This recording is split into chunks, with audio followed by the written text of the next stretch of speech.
로마서 257번째 시간입니다. 오늘은 하나님의 위대하심을 묵상하라, 하나님의 위대하심을 묵상하라는 제목으로 하나님의 말씀 함께 나눕니다.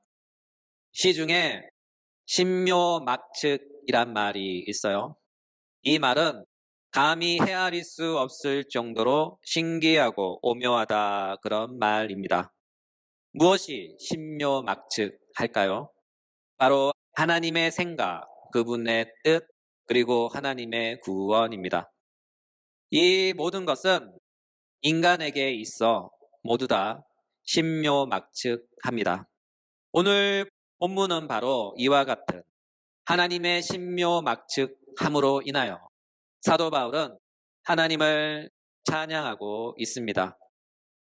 무엇이 그토록 그로 하여금 이토록 놀랍고 신기하며 오묘한 강체에 희감기도록 했을까요? 바로 기쁘신 하나님의 부유함, 기쁘신 하나님의 지혜, 기쁘신 하나님의 지식 때문입니다. 따라서 우리는 오늘 본문을 통해 사도 바울이 경험한 하나님의 신묘막측함에 함께 빠져봅시다. 본문을 다시 한번 볼까요? 본문 33절. 깊도다 하나님의 지혜와 지식의 풍성함이여 그의 판단은 헤아리지 못할 것이며 그의 길은 찾지 못할 것이로다.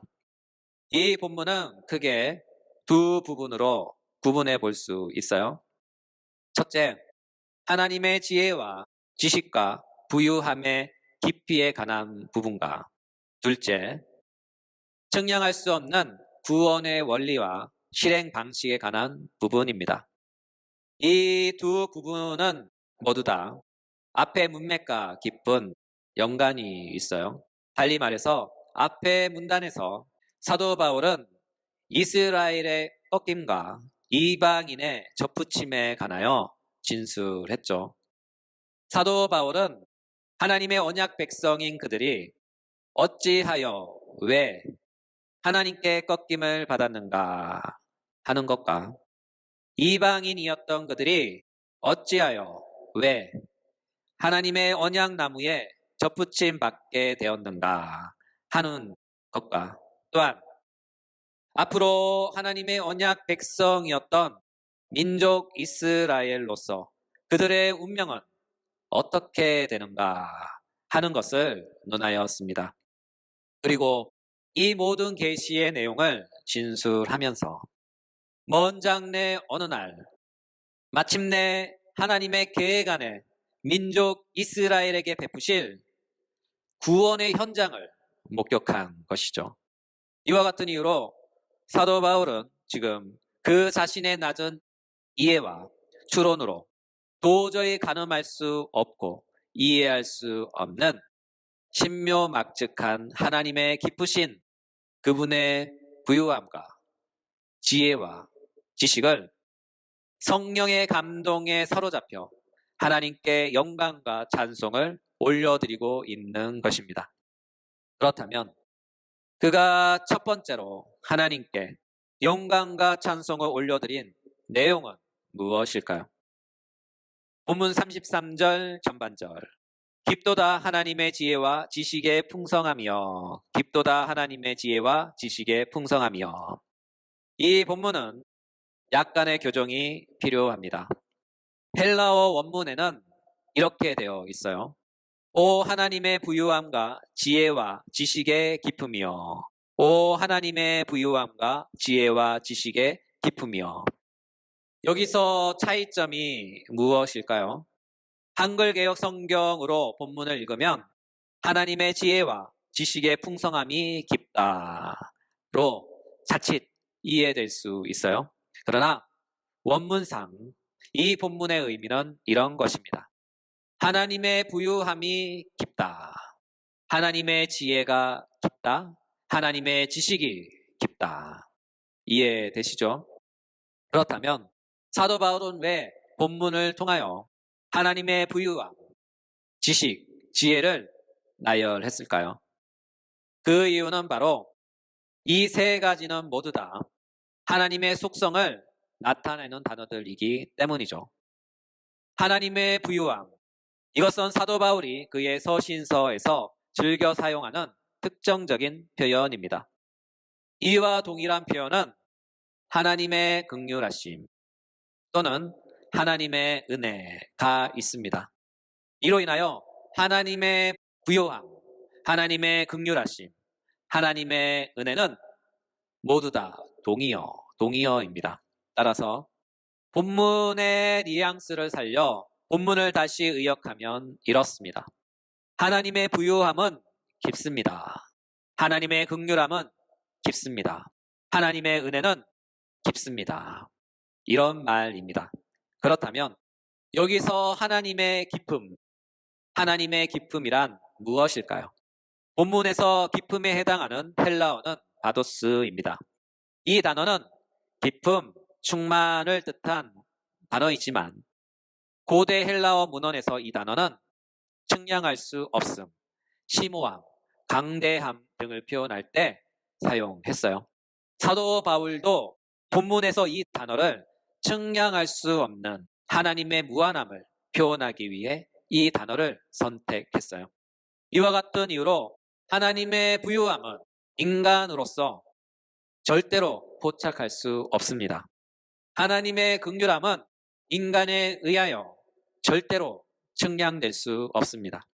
하나님의 은혜는 인간이 절대로 헤아릴 수 없습니다. 이것이 바로 하나님의 기쁨, 바로 헬라어 바도스의 어휘입니다.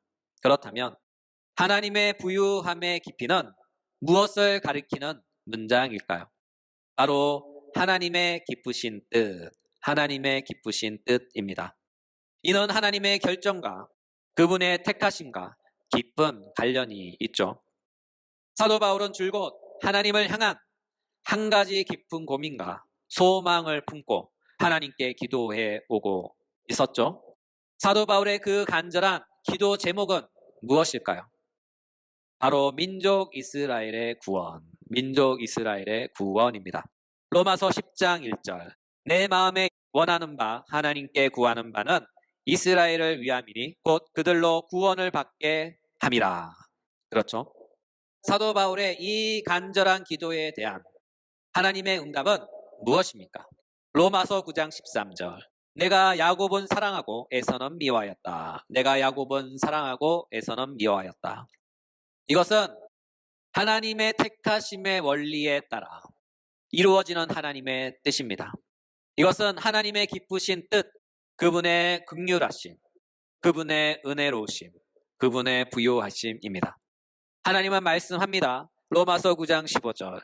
내가 긍휼히 여길 자를 긍휼히 여기고 불쌍히 여길 자를 불쌍히 여기리라. 이것이 바로 하나님의 뜻, 하나님의 뜻입니다. 이로 인하여 본문에서 사도 바울은 이 사실을 이렇게 또 강조합니다. 로마서 11장 33절 후반부. 그의 판단은 헤아리지 못할 것이며 그의 판단은 헤아리지 못할 것이며 그의 판단은 헤아리지 못한다. 그의 판단은 헤아리지 못한다. 여기서 그의 판단을 주목해 보셔요. 이에 해당하는 헬라어는 크리마타입니다. 이는 심판이라는 뜻인데 하나님의 결정으로 되어진 행하신 심판을 의미합니다. 또한 헤아리지 못한다에 해당하는 헬라어는 아넥세라 우네타입니다. 이는 절대로 탐구할 수 없다, 이해할 수 없다 하는 뜻을 갖고 있어요. 달리 말해서 인간은 절대로 하나님의 결정을 이해하거나 그것을 찾아낼 수 없다, 그 원인을 헤아릴 수 없다 하는 뜻입니다. 한마디로 인간은 하나님의 뜻을 알 수 없다, 절대로 그분의 뜻을 이해할 수 없다, 그런 말이죠. 구체적인 예를 들어 볼까요? 여러분, 우리가 어떻게 무슨 자격으로 하나님의 긍휼하심을 입어 구원받은 그리스도인이 되었을까요? 이에 대한 대답은 오직 하나. 이것은 하나님의 뜻이었다. 이것은 하나님의 결정이었다. 이것 외에 달리 나의 구원을, 우리의 구원을 설명할 방법은 없습니다. 그러므로 하나님의 부유함의 기쁨이 수많은 사람 가운데서 나를 주목하셨고 나를 찾아오셨으며 마침내 나를 부르시고 구원하여 당신의 자녀로 삼아주신 것이죠. 이것이 바로 하나님의 뜻, 이것이 바로 하나님의 결정, 이것이 바로 하나님의 부유함의 깊이입니다. 두 번째, 하나님의 지혜는 깊습니다. 하나님의 지혜, 이것은 또 무엇일까요? 지혜는 어떤 상황을 처리할 수 있는 능력, 어떤 상황을 처리할 수 있는 능력을 지혜라 부릅니다. 어떤 사람이 많은 지식을 갖고 있다 하더라도 만약 그가 지혜가 부족하다면 그 많은 지식은 그에게 있어 아무런 소용도 없습니다. 예를 들면 이런 것이죠. 어떤 사람이 영어를 참 잘합니다.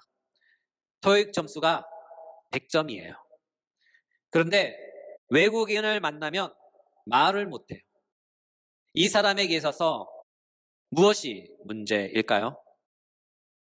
이 사람에게 있어서 문제는 영어 지식이 부족한 것이 아니라 영어에 대한 지혜가 부족한 것이죠. 열심히 공부했는데 활용을 못하는 것이죠. 이처럼 지혜는 어떤 상황을 맞닥뜨렸을 때 그 상황을 능수능란하게 처리할 수 있는 능력. 지혜는 어떤 상황을 맞닥뜨렸을 때 그 상황을 능수능란하게 처리할 수 있는 능력을 지혜라고 합니다. 그렇다면 하나님은 이 기쁘신 지혜로 무엇을 하셨을까요? 하나님의 깊은 지혜는 인간이 사단의 유혹을 받아 범죄할 아담과 그의 인류를 위한 구원을 계획하셨어요.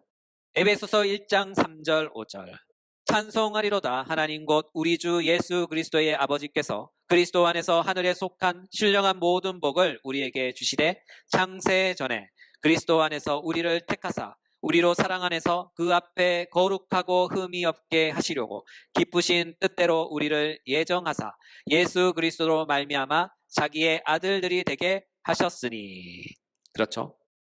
하나님의 기쁘신 지혜는 창세전에 우리를 향한 구원의 계획을 세우시고 아담이 범죄하자마자 그분의 구원의 계획을 곧바로 실행하신 것이죠.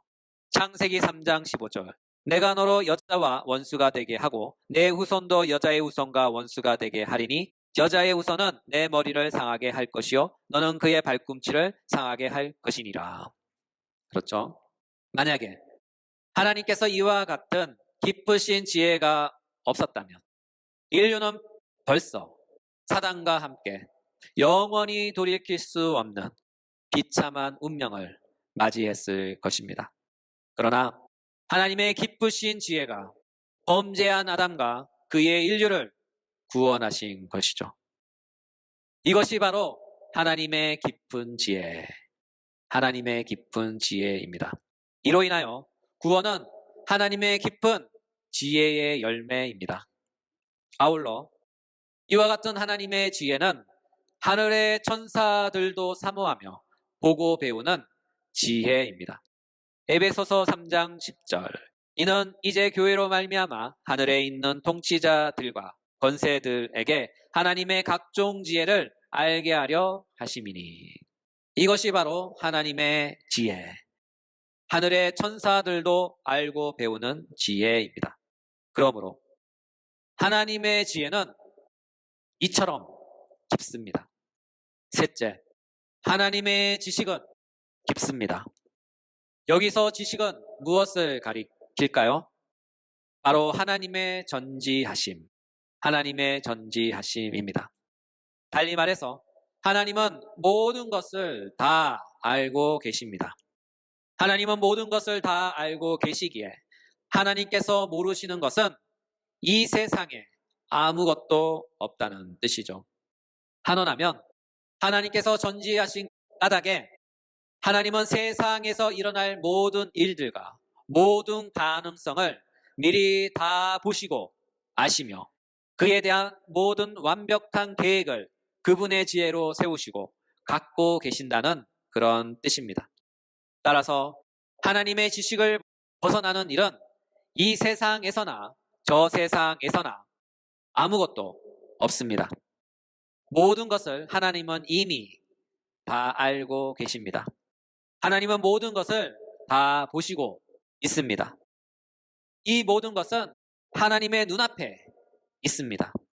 이와 같은 맥락에서 마귀의 존재나 그의 활동도 그의 모든 계획도 결과도 모두 다 하나님은 알고 계시며 그에 대한 완벽한 계획을 대책을 갖고 계십니다.